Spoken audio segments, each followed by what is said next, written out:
Adaeze! Adaeze o! Manuka ana m abịa o! Jee kpọọ ụmụnne gị niile ka unu bịa rie osikapa ekeresimesi.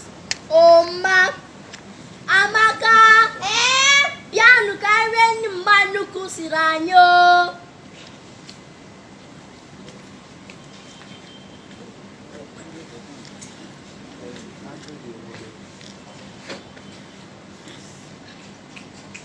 Uche, bịa ka ị pụọ.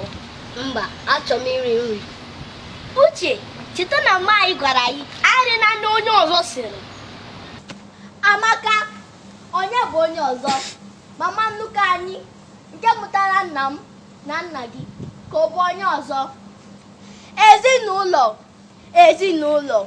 Ezinụlọ ayasasịala nnukwu oke osisi na-amịpụta ọtụtụ mkpụrụ ma chedokwa ha agbajiela. Mkpụrụ ya ayasasịala, ụfọdụ nọ n'ọhịa, ụfọdụ nọ n'ụzọ. Nnukwu ukwu azịza ekekọtara ọnụ nke onye ọbụla apụghị ịgbaji asasịala. Gịnị na-eme n'ezinụlọ? Iru na asị akarịala.